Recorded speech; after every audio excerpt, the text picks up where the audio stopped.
मेरे YouTube channel पर आप सबों का बहुत बहुत स्वागत है। आज हम वॉइस का लेक्चर 8 शुरू करने जा रहे हैं। इस लेक्चर में खास करके हम इंट्रोगेटिव सेंटेंसेस के एक्टिव से पैसिव की बात करेंगे। लेकिन टॉपिक शुरू करने से पहले आप लोगों से कहना चाहेंगे कि यदि वीडियोज अच्छे लग रहे हैं या आपको फायदे हो रहे हैं तो निश्चित रूप से आप वीडियोस को लाइक करें, शेयर करें और सब्सक्राइब करें। शेयर करने से कुछ अन्य स्टूडेंट्स को भी लाभ मिल सकता है, इसलिए ये अवश्य करें। तो आज हमने कहा इंट्रोगेटिव सेंटेंसेस के पैसिव को हम समझने की कोशिश करेंगे। तो हम हेडिंग ले रहे हैं इंट्रोगेटिव सेंटेंसेज अर्थात active and passive of interrogative sentences. इस पार्ट को ध्यान रखना है। हम सबसे पहला डू डच से शुरू होने वाले इंट्रोगेटिव सेंटेंसेस को देखेंगे और डू डच से शुरू होने वाले इंट्रोगेटिव सेंटेंसेस हमारे सिंपल प्रेजेंट में होते हैं। दूसरा हम समझने की कोशिश करेंगे कि कुछ इंट्रोगेटिव सेंटेंसेस हमारे डिड से शुरू होते हैं और ये सिंपल पास्ट में होते हैं। इसी तरह से कुछ इंट्रोगेटिव सेंटेंसेस हमारे इज, आर,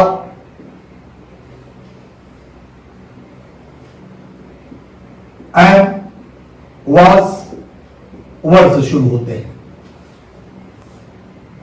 कुछ इंट्रोगेटिव सेंटेंसेस हमारे हैव, हैड से शुरू होते हैं, हैड, हैज, हैड।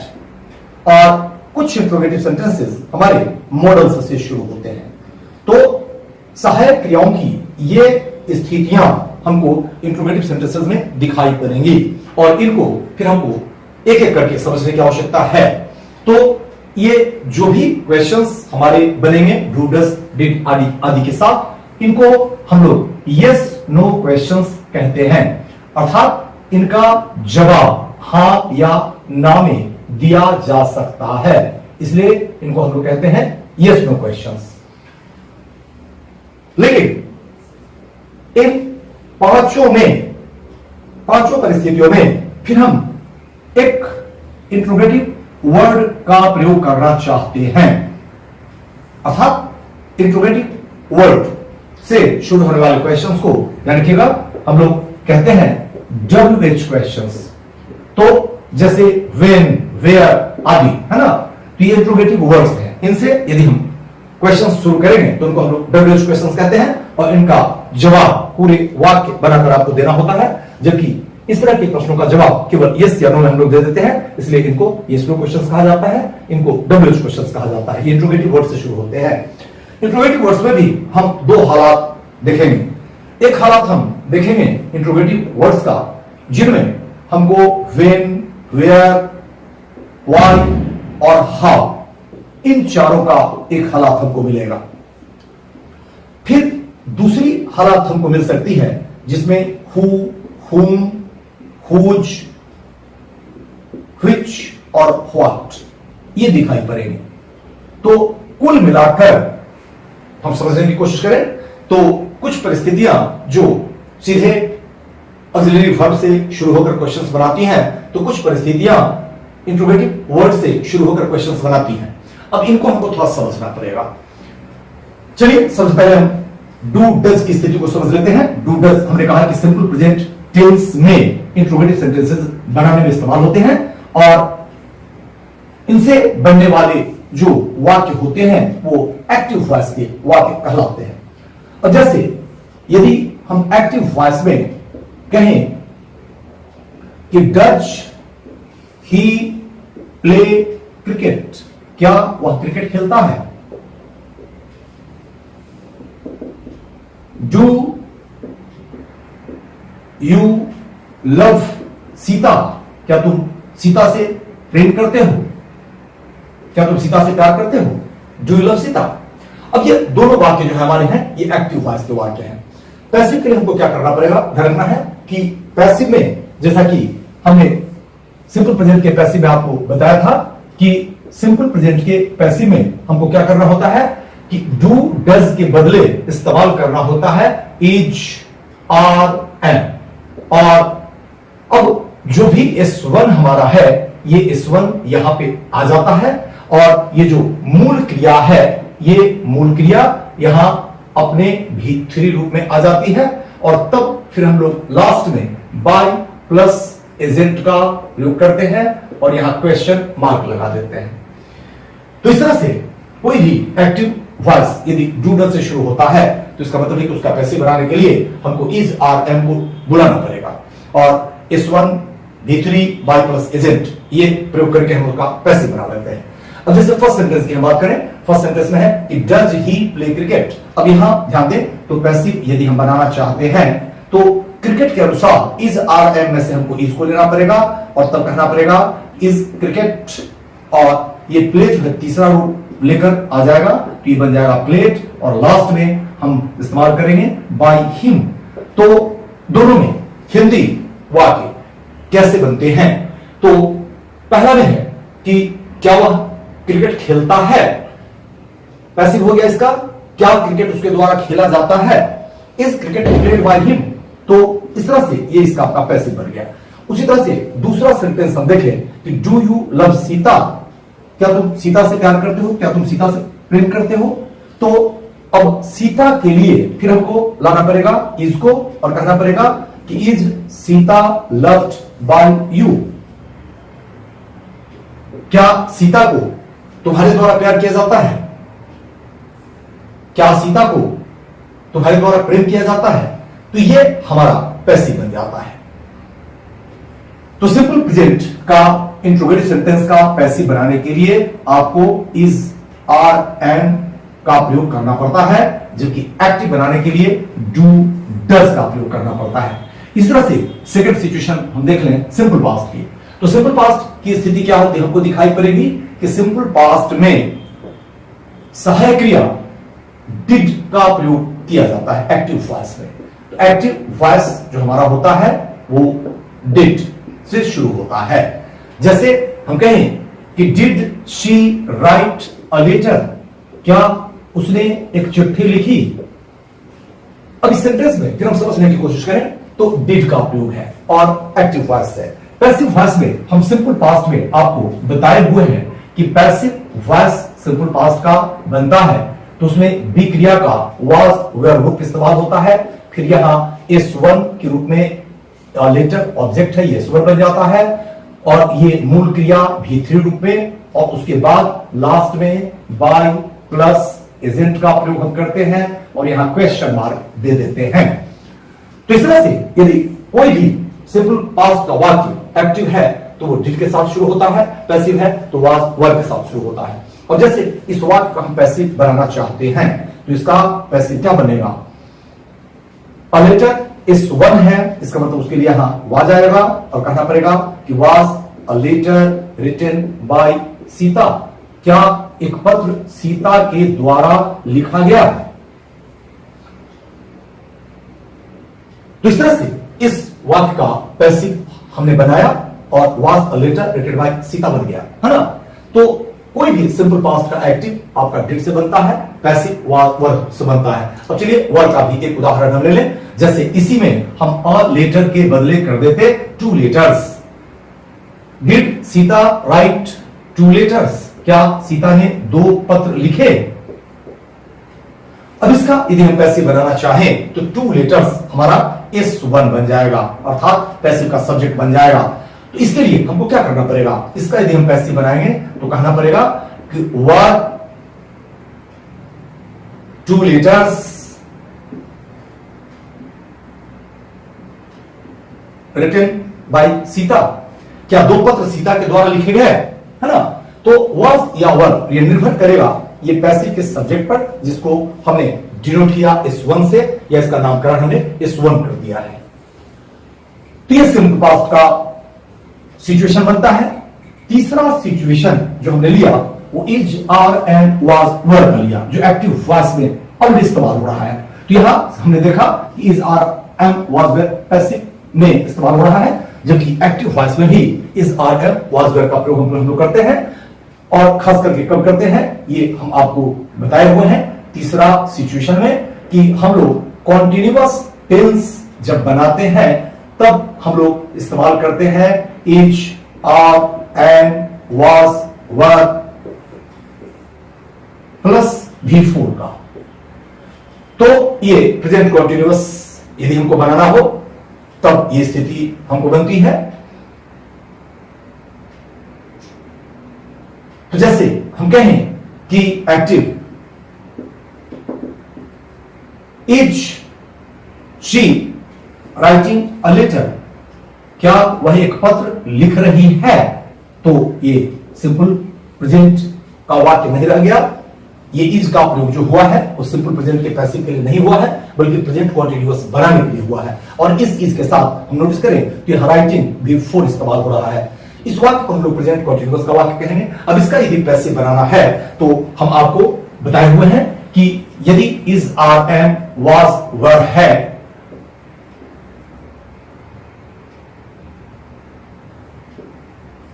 तो पैसिव इनका जब हम बनाते हैं तो यहां हम लोग बीइंग का प्रयोग करते हैं और इस बीइंग के साथ V3 का प्रयोग करते हैं। ये बीइंग का प्रयोग क्यों करते हैं, V3 का प्रयोग क्यों करते हैं, इस सब हम विस्तार से प्रेजेंट कॉन्टिन्यूअस, पास्ट कॉन्टिन्यूअस में समझाए हुए हैं। ठीक है, तो जिन लोगों ने नहीं देखा है वो लोग उस वीडियो को अवश्य देख लें। तो चलिए अब यहां हम आगे बढ़ रहे हैं कि is she writing a letter. अब इसका हमको पैसिव बनाना है।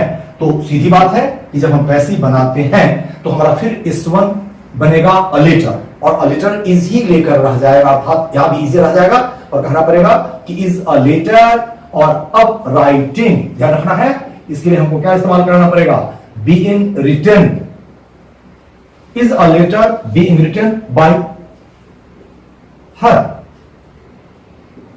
क्या एक पत्र उसके द्वारा लिखा जा रहा है, तो एक्टिव है कि क्या वह एक पत्र लिख रही है।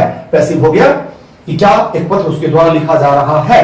इसी तरह से मान लीजिए कि इसको हम पास्ट टेंस का वाक्य बना देते और हम कहते कि was she writing a letter, क्या वह एक पत्र लिख रही थी, तो स्थिति यहां क्या हो जाएगी कि यह सीधे बन जाएगा was a letter being written by her, क्या एक पत्र उसके द्वारा लिखा जा रहा था। तो इस तरह से एक सिचुएशन हमारा ये बनता है क्वेश्चन का, और इसका इस ढंग से हम लोग पैसिव बनाते हैं। तो कॉन्टिन्यूअस टेंस चाहे प्रेजेंट हो चाहे पास्ट हो, is, are, am, was, were आवश्यकता अनुसार हम लोग इस्तेमाल करते हैं और V4 का प्रयोग करते हैं जब वाक्य एक्टिव होता है, और उसी में बीइंग प्लस V3 का प्रयोग कर देते हैं जब वाक्य पैसिव होता है। अगला सिचुएशन हमने लिया था कि हैव, हैज, हैड, और इस सिचुएशन में हमने बताया था प्रेजेंट परफेक्ट, पास्ट परफेक्ट सब में हम समझाए हुए हैं सब चीजों को विस्तार से कि ये अपने लिए V3 लेते हैं, ये एक्टिव वॉइस की स्थिति बनती है और ये बनाते हैं परफेक्ट टेंस। किसी कार्य के पूरा होने की सूचना देने का काम ये करते हैं। ये सब हम वॉइस समझाए हुए हैं विस्तार से, खास करके जब हम पास्ट टेंस, प्रेजेंट टेंस, इन सबों का पैसिव बताए हैं उन लेक्चर्स में। अब इनका यदि हम पैसिव बनाते हैं तो यहां भी हम आपको बताए हुए हैं कि ये हैव, हैज, हैड, ये क्या करता है, अपने साथ बिन लेता है और बिन लेकर तब ये V3 ले लेता है।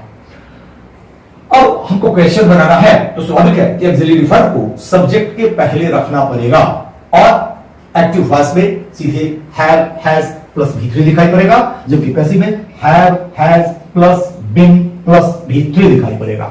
जैसे हम कहें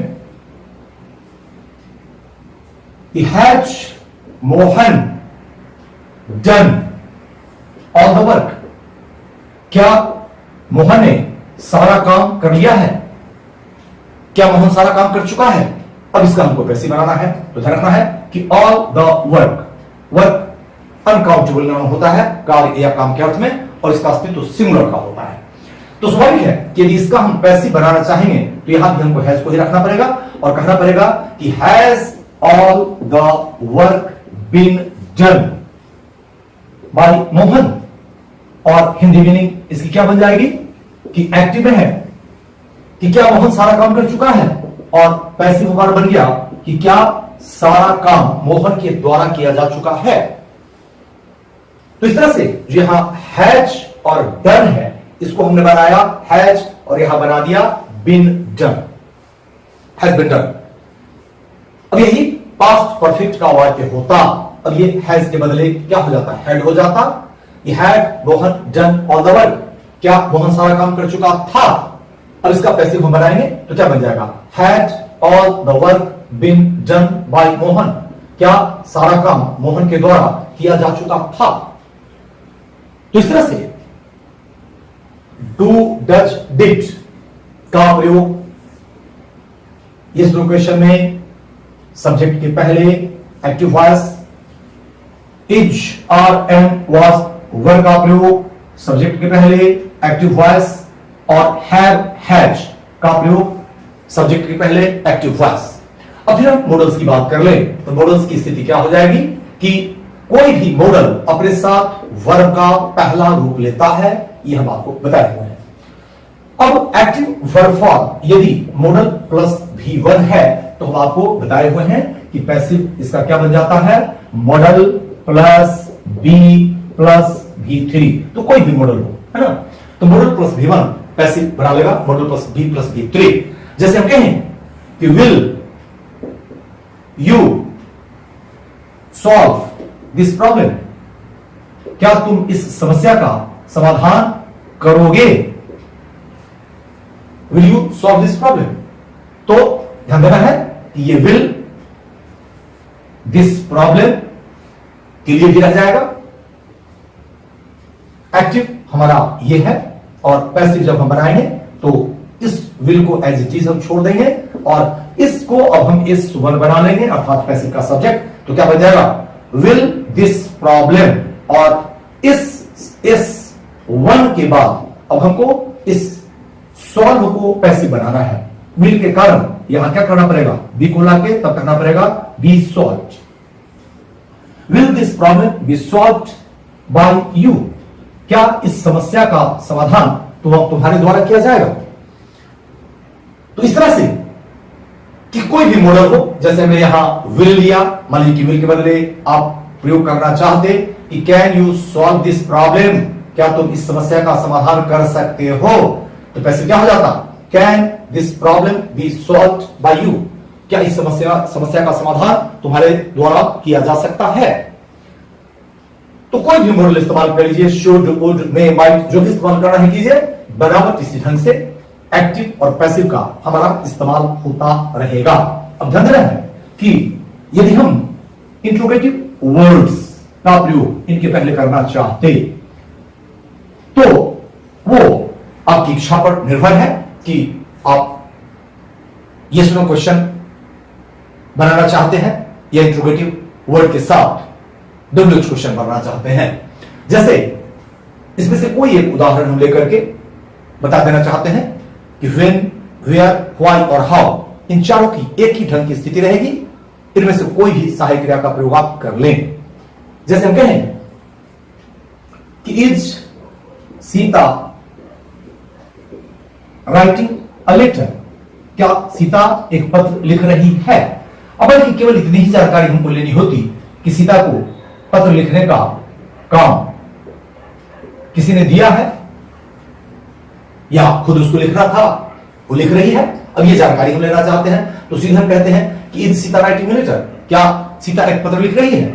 लेकिन ध्यान रखिएगा कि यदि आपको इंट्रोगेटिव वर्ड का प्रयोग करना है तो इस ऑक्सिलरी के जस्ट पहले हम लोग इस्तेमाल कर देते हैं हाउ, व्हाई, है ना,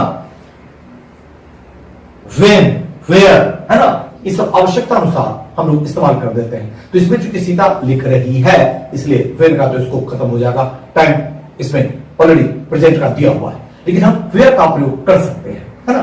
तो इन शब्दों का प्रयोग हम यहां कर सकते हैं कि how is Sita writing a letter, Sita कैसे पत्र लिख रही है, सीता क्यों पत्र लिख रही है, सीता कहां पत्र लिख रही है। अब यदि आप पैसिव बनाते हैं तो ध्यान रखिएगा इनमें कुछ नहीं करना है, जो इसका पैसिव आपने बनाया था वही पैसिव यहां भी रह जाएगा और ये बन जाएगा कि is a letter being written by Sita, क्या एक पत्र सीता के द्वारा लिखा जा रहा है। और इसी में जैसे यहां था कि क्या सीता लिख रही, ये सीता कैसे लिख रही है, तो यहां हो जाएगा एक पत्र सीता के द्वारा कैसे लिखा जा रहा है। अब इस जगह पे क्या करेंगे, इस इंट्रोगेटिव वर्ड को जो कहते हो हम यहां भी छोड़ देंगे, अर्थात ये रह जाएगा how is Sita, why is Sita, where is Sita, है ना। तो इस ढंग से आप इसका पैसिव बनाते हैं। तो जो भी ऑक्सिलरी वर्ब है उसके ठीक पहले हम लोग interrogative words how, when, where, इन सबों को यहां रख देते हैं। चलिए कुछ और बात समझा दें। कभी कभी आप लोगों को इंट्रोगेटिव सेंटेंस दे देने पर बात ही समझ में नहीं आती है कि कौन सा क्रिया या सब्जेक्ट हम पैसिव में अरेंज करें। कभी कभी आप लोग प्रॉब्लम में फंसते हैं, तो बहुत सिंपल सा तरीका हम बता देते हैं आपको क्या करना है। अब जैसे मान लीजिए कि कहीं दे दिया है कि विल ही डू इट, अब आपको समझ में नहीं आ रहा है कि इसका पैसिव हम कैसे बनावे। यदि कठिनाई हो तो ऐसे तो सीधा दिखाई पड़ रहा है कि क्वेश्चन में हमेशा सहायक क्रिया को हम लोग सब्जेक्ट के पहले रखते हैं, चाहे वो एक्टिव हो चाहे पैसिव हो, है ना। तो ये सब्जेक्ट है हमारा, इसके पहले हमने रख दिया। यदि पैसिव बनाना होता तो इट को एस के स्थान पर रख देते, उसको एस वन हम बना लेते, अर्थात ये हमारा बन जाता कि will it be done by him, क्या यह उसके द्वारा किया जाएगा, will it be done by him. तो हमने तो बना दिया, ठीक है। क्या किया, इस विल को जो कहते हो छोड़ दिया, इस इट को हमने यहां एस वन बना दिया, और विल डू का पैसिव बनेगा will be done, be done को हमने यहां रख दिया, और बाय प्लस एजेंट को यहां हमने हिम को एजेंट बनाकर यहां रख दिया, और इस तरह से ये हमारा सेंटेंस बन गया। लेकिन कल कभी आप लोग कॉन्फ्यूज होते हैं कि पता नहीं कैसे बनेगा, तो बहुत सिंपल सा तरीका हम बताएंगे। कुछ मत कीजिए, कोई भी इस तरह का इंट्रोगेटिव वर्ड आपको वाक्य प्रारंभ में दिया हुआ है और क्वेश्चन बनाया हुआ है, और आपको यदि प्रॉब्लम हो तो आप क्या करें, इसको स्टेटमेंट बना दें, और स्टेटमेंट बना देंगे तो मान लीजिए क्या बन जाएगा, ये बन जाएगा कि ही विल डू इट, और इसका पैसिव आप बहुत आराम से बना लीजिएगा कि it will be done by him. और ये इतना आपने कर लिया, लेकिन क्या हुआ, ये स्टेटमेंट बन गया, he will do it, it will be done by him, है ना। अब आपको यदि क्वेश्चन बनाना है तो आप देखिए, तो हमने क्या किया है, इस विल को हमने सब्जेक्ट के पहले रख दिया है, और इस तरह से ये विल ही बन गया। उसी तरह से इस विल को हमने सब्जेक्ट के पहले रख दिया है, तो ये विल इट बन गया। तो कुछ नहीं करना है, इस तरह से आप इसको स्टेटमेंट बना के एक्टिव से पैसिव बना लीजिए, और पैसिव बनाकर केवल इतना ही कीजिए कि सहायक क्रिया को सब्जेक्ट के पहले आप निकाल दीजिए। तो जैसे ही विल डू इट, इसका हम इंट्रोगेटिव बना देंगे, तो ये क्या बन जाएगा, विल ही। उसी तरह से ये यदि इट विल है तो ये क्या बन जाएगा, ये बन जाएगा विल इट, है ना। तो यदि आपको परेशानी हो तब ये बात हमने कही कि आप ऐसा भी कर सकते हैं। इस तरह से यदि इंट्रोगेटिव वर्ड दिया हुआ है तो पहले इंट्रोगेटिव वर्ड को हटाकर स्टेटमेंट बना लीजिए, और फिर पैसिव बनाकर उसके जस्ट पहले इंट्रोगेटिव वर्ड डाल दीजिए, तो आपका पैसिव बन जाता है, ठीक है। लेकिन ये सब चीज आपको ज्यादातर डिस्क्रिप्टिव इंग्लिश में काम आएगा कि यदि कहा जाता है कि इसका एक्टिव से पैसिव बनाइए। लेकिन जहां चॉइस वाला प्रश्न होता है कि आपको सीधे एक्टिव वाक्य दिया हुआ है, कहा जाता है कि पैसिव चुनिए, वहां इस तरह से यदि आप करते हैं तो आपको टाइम लगेगा। वहां सीधा समझना है हमको कि क्वेश्चन बनता कैसे है, और उस क्वेश्चन के लिए हमको यदि इंट्रोगेटिव वर्ड का प्रयोग है तब कैसे वाक्य को अरेंज करना है, और यदि सीधा किसी ऑक्सिलरी वर्ब से वाक्य शुरू है तब हमको वाक्य को कैसे अरेंज करना है, अर्थात यस नो क्वेश्चन है या डब्ल्यू क्वेश्चन है। हमेशा ध्यान रखना है कि जो भी ऑक्सिलरी वर्ब है वो एक्टिव या पैसिव में सब्जेक्ट के पहले रहेगा, और उस ऑक्सिलरी के जस्ट पहले हम लोग इंट्रोगेटिव वर्ड का प्रयोग करेंगे, जिनमें 4 इंट्रोगेटिव वर्ड्स हमने बताए कि उन परिस्थितियों में आप रखें। अब कुछ और की हम बात कर रहे हैं, ध्यान देना है कि जैसे हम हु से वाक्य शुरू करते तो हु का थोड़ा अलग सिचुएशन है, इसलिए हमने इसको अलग कर दिया है। चूंकि इसमें यस नो क्वेश्चन का कोई सवाल नहीं उठता है, इसमें हु से एकदम एक स्वतंत्र क्वेश्चन बनता है, ठीक है। अब जैसे हम कहें कि who wrote the Ramayana, Ramayana किसने लिखी, तो यहां फिर थोड़ी सी मूल कॉन्सेप्ट हम आपको समझा दें कि हु के साथ जैसे हमने रोट का प्रयोग सीधे कर दिया, नहीं कहते हैं हु डिड राइट। एक सावधानी यहां पर रखिएगा कि हु के साथ डू डज डिड का प्रयोग नहीं किया जाता है, क्योंकि सहायक क्रिया और मुख्य क्रिया डू डज डिड के बीच में स्थिति क्या बनती है कि डिड यदि आप इस्तेमाल कर रहे हैं तो यहां कोई सब्जेक्ट होना चाहिए, तब यहां हम लोग राइट का प्रयोग करेंगे अर्थात गिवन का प्रयोग करेंगे। लेकिन यहां डिड और राइट के बीच में कोई सब्जेक्ट नहीं आ रहा है, ये ध्यान देना है, इसलिए डिड राइट यहां नहीं कहते हैं, यहां सीधे हम रोट कहते हैं। तो सॉरी, और इसकी भी वजह क्या होती है देखिएगा कि जैसे what, when, where, why, how, ये सब केवल इंट्रोगेटिव वर्ड्स का काम करते हैं। लेकिन हु की खासियत क्या होती है कि ये इंट्रोगेटिव वर्ड का काम करता है, साथ ही खुद ही सब्जेक्ट का भी काम कर लेता है। Who wrote the Ramayana, Ramayana किसने लिखी, अर्थात रामायण लिखने वाले व्यक्ति की हम जानकारी प्राप्त करना चाहते हैं, अर्थात हम सब्जेक्ट का पता लगाना चाहते हैं। तो किसी व्यक्ति ने रामायण लिखी, वह व्यक्ति कौन थे, उस व्यक्ति का पता लगाने के लिए हम हु का प्रयोग कर रहे हैं। तो इंट्रोगेटिव वर्ड प्लस सब्जेक्ट दोनों काम कर लेता है, इसलिए एक सावधानी यहां पर रखिएगा कि सीधे हु के साथ V1, V2 या V5 ये क्वेश्चन बनाता है और साथ ही साथ ये क्लॉज भी बनाता है। तो इसमें कहीं डू डज डिड नहीं लगता है। तो who wrote the Ramayana, Ramayana किसने लिखी, देखिएगा इसका पैसिव हम दो तरीके से बनाते हैं। पहला तरीका पैसिव का क्या होता है कि इस हु को हम लोग यही रखना चाहते हैं, लेकिन चूंकि अब यह ऑब्जेक्ट बनने जा रहा है, S1 हमारा क्या बनने जा रहा है, द रामायण, है ना। तो इस हु को इसी जगह पे बाई का प्रयोग करके हम लोग प्लेस कर देते हैं और कहते हैं कि बाई हुम। अब यहां हम ध्यान दें तो रोट का प्रयोग है, अर्थात ये सिंपल पास्ट है, और सिंपल पास्ट में हमने बताया कि passive was, were plus V3 होता है। अब इसमें द रामायण हमारा S1 होने जा रहा है, इसके पहले सहायक क्रिया हमको देना पड़ेगा, क्योंकि सब्जेक्ट है तो सहायक क्रिया है, यहां नहीं अलग से कोई सब्जेक्ट नहीं, इसलिए डू डज डिड यहां इस्तेमाल नहीं होता है। तो by whom was the Ramayana written, किसके द्वारा रामायण लिखी गई। तो एक्टिव है कि रामायण किसने लिखी, पैसिव हो गया किसके द्वारा रामायण लिखी गई, by whom was the Ramayana written. लेकिन अब इधर देखिएगा कि बोलचाल व्यवहार में एक और प्रयोग चलता है कि इस बाय को हम लोग मेन वर्ब के बाद रख देते हैं, और वैसी परिस्थिति में यहां हुम के बदले हु का प्रयोग कर देते हैं। तो ये फिर आपको दो टर्म हम पहले ही समझाए हुए हैं, एक लिटरेरी यूज साहित्यिक प्रयोग, है ना। तो साहित्यिक प्रयोग, औपचारिक प्रयोग, है ना, लिटरेरी यूज या फॉर्मल यूज, ये कहलाते हैं। और इनका यदि हम दूसरा स्वरूप लेना चाहें, जिनमें हमने कहा कि प्रीपोजिशन बाय को वर्ब के बाद रखा जाता है, तो वैसी परिस्थिति में ध्यान रखिएगा यहां हमने कहा कि वो हमारा जो प्रयोग होता है वो कॉलोक्वियल यूज कहलाता है, बोलचाल का प्रयोग कहलाता है, या उसको हम लोग इनफॉर्मल यूज भी कहते हैं, अनौपचारिक प्रयोग, इनफॉर्मल यूज, है ना। या इसमें स्टाइल शब्द भी हम जोड़ते हैं, इनफॉर्मल यूज या इनफॉर्मल स्टाइल, अनौपचारिक शैली। तो अनौपचारिक प्रयोग, अनौपचारिक शैली, बोलचाल का प्रयोग, बोलचाल की शैली, ये सब नामकरण हम लोग कर देते हैं, ठीक है। लेकिन दूसरा तरीका जो हमने लिया उसमें हमको क्या करना होता है कि who was the Ramayana written by, और हिंदी हम लोग वही लेते हैं कि रामायण किसके द्वारा लिखी गई। तो इसमें इंग्लिश में दो तरीके हमको मिल गए, एक तो हो गया कि by whom was the Ramayana written, और दूसरा क्या हुआ कि हमने बाय को रिटन के बाद कर दिया और यहां हुम के बदले हु का प्रयोग कर दिया। आप कोई दो में से एक ही तरीका इस्तेमाल करें, या तो जो स्टैंडर्ड यूज है, साहित्यिक प्रयोग है बाय हुम वाला, या दूसरा है कि यदि बाय को आप रिटन के बाद रख देते हैं, अर्थात मेन वर्ब के बाद रख देते हैं, तब ध्यान रखिएगा कि यहां हम लोग हु का प्रयोग करेंगे।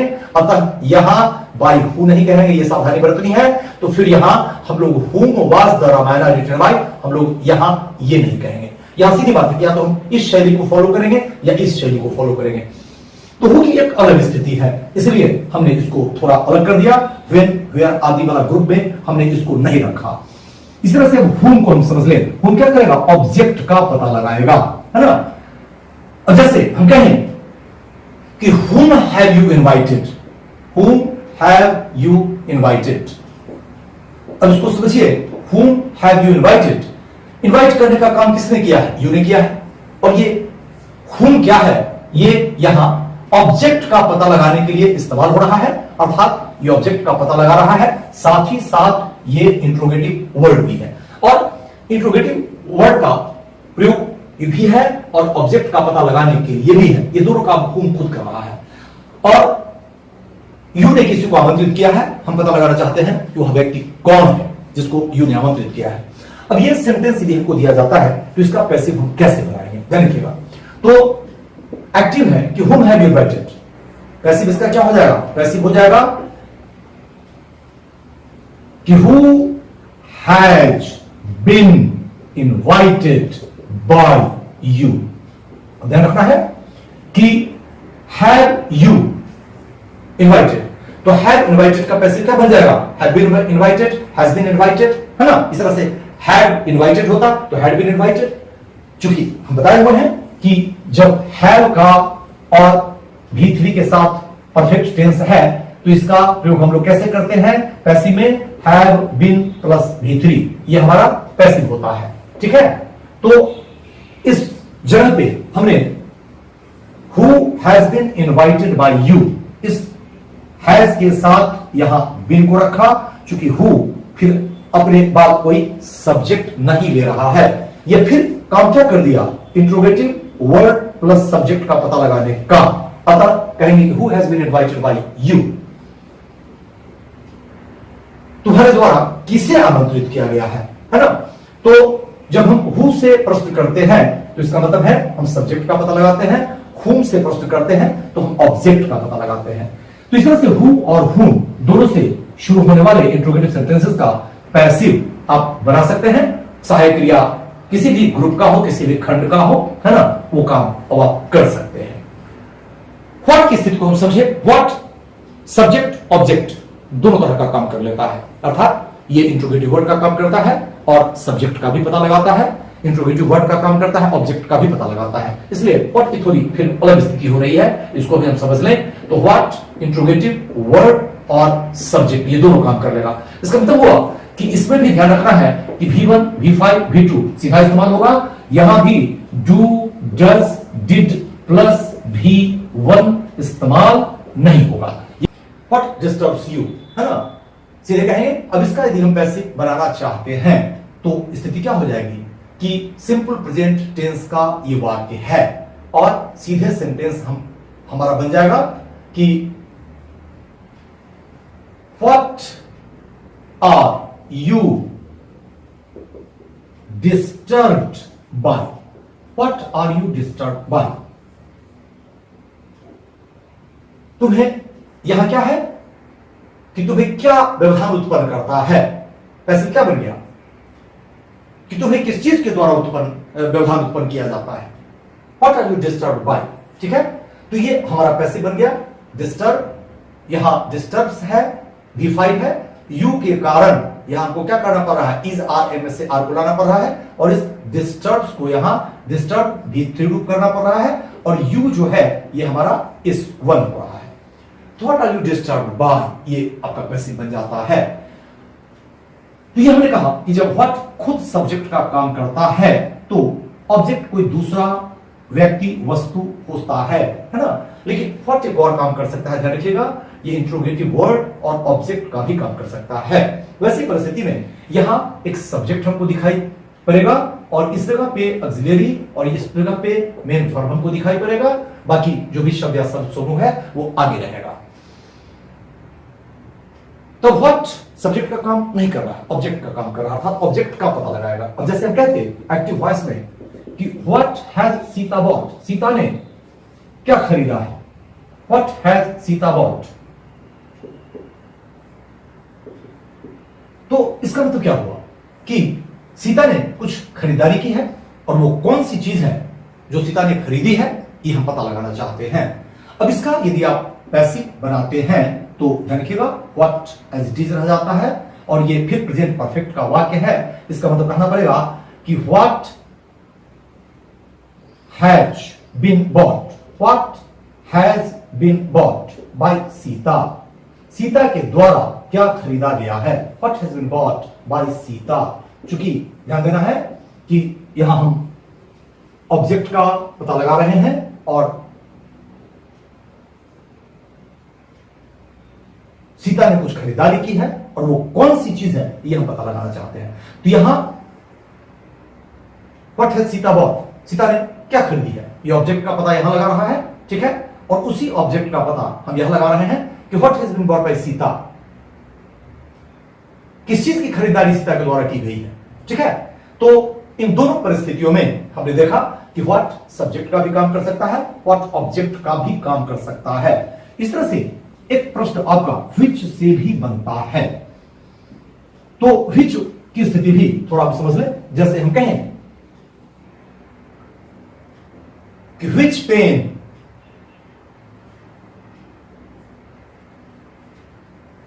Rights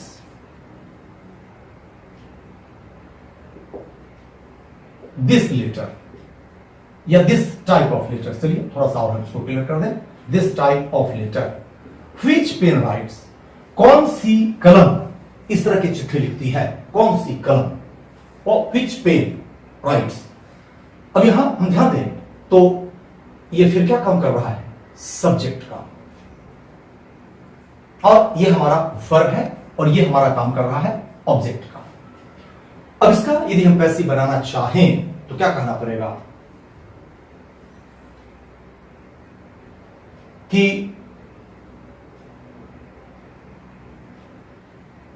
which pen this, which pen is this letter written by।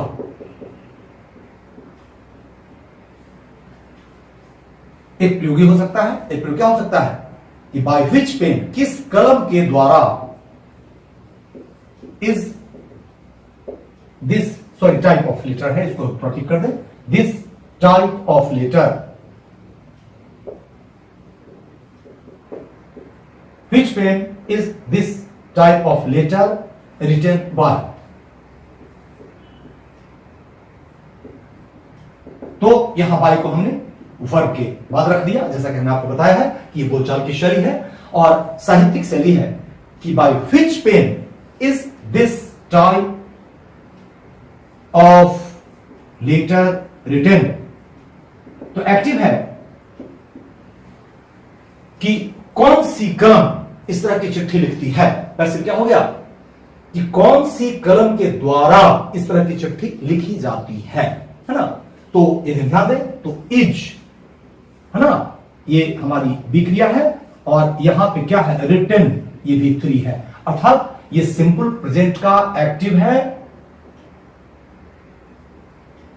Simple present, और ये हमारा सिंपल प्रेजेंट का दो पैसिव बन रहा है, ठीक है।